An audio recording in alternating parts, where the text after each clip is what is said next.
ব্ল্যাকমেইলারের দুনিয়া এবং আখিরাতে কি কি ক্ষতি হতে পারে। স্মরণ রাখবেন, এমন মানুষও আছে যারা মানুষকে অপমান করতে করতে অপদস্থ হয়ে গেছে এবং তাদেরকে সমাজের মধ্যে খুবই লাঞ্ছিত ও অপদস্থ হতে হয়। এরা হচ্ছে ওই দুর্ভাগা ব্যক্তি যারা কোনো মহিলার ইজ্জত নিয়ে খেলা করে, কোনো মহিলার অশ্লীল ছবি বা মুভি তার হাতে চলে আসলো, অতঃপর সে জীবনভর তার সাথে নাজায়েজ এবং হারাম কাজ করতে লাগলো, তার মা বাবাকে কষ্ট দিতে লাগলো, তার পুরো পরিবারকে কষ্ট দিতে লাগলো। আপনি চিন্তা করুন, আল্লাহ না করুক যদি এই ধরনের কোনো কাজ আপনার মায়ের সাথে হয়ে যায়, আপনার বোনের সাথে হয়ে যায়, আপনার স্ত্রীর সাথে হয়ে যায়, আপনার ছেলের সাথে হয়ে যায়, আপনার মেয়ের সাথে হয়ে যায় এবং আপনার নিজের সাথে হয়ে যায়। আর আল্লাহ না করুক যদি আপনি এই ধরনের পেরেশানির শিকার হন, তাহলে কি হবে? প্রকৃত মুসলমান তো সে যে নিজের জন্য যা পছন্দ করে নিজের ভাইয়ের জন্যও তা পছন্দ করে। তাই এই ব্ল্যাকমেলিংকে, এই কবিরা গুনাহ, হারাম এবং জাহান্নামে নিয়ে যাওয়ার মতো কাজ থেকে সত্যিকারের তওবা করুন।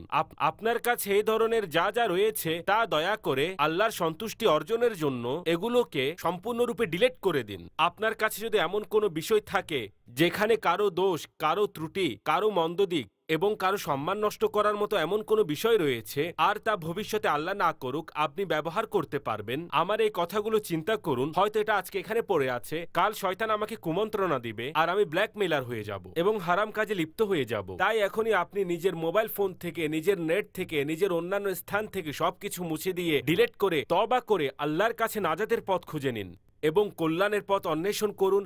আর এই কাজ দেখার ক্ষেত্রে, সেভ করার ক্ষেত্রে যদি কোনো গুনাহ হয়ে থাকে তাহলে এর থেকে সত্যিকারের তওবা করে নিন। কেউ এমন আছেন যারা আপন রবের পাকড়াওকে ভয় করে এবং রাসূলুল্লাহ সাল্লাল্লাহু তাআলা আলাইহি ওয়াসাল্লামের দরবারে লজ্জিত হওয়ার ভয় তার অন্তরে এসে যায় যে আমি রসুলের পাককে কিভাবে মুখ দেখাবো। তুমি দুনিয়াতে এই কাজ করে এসেছো, তুমি আল্লাহর বান্দীদেরকে লাঞ্ছিত অপদস্থ করে এসেছো, তাদের মান সম্মান হানি করে এসেছো এবং তাদের আপত্তিকর অর্থাৎ অশ্লীল ভিডিও বানিয়ে আর ইমেজের মাধ্যমে দুনিয়া উপার্জন করেছো।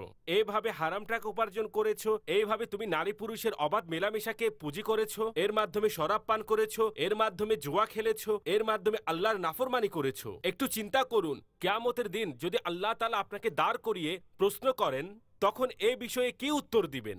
আল্লাহকে ভয় করুন, আর আল্লাহকে যে ভয় করে আল্লাহ তাকে উত্তম প্রতিদান দান করেন। আল্লাহ তাআলা কুরআনে কারীমে ইরশাদ করেন, ওয়ালিমান খাফা মাকাম রাব্বিহি জান্নাতান, যে আল্লাহর সামনে দণ্ডায়মান হওয়াকে ভয় করে তার জন্য দুটি জান্নাত। গুনাহ থেকে মাফ চেয়ে নিতে হবে এবং আল্লাহর ভয়ে গুনাহ থেকে বেঁচে নেক কাজ করতে হবে।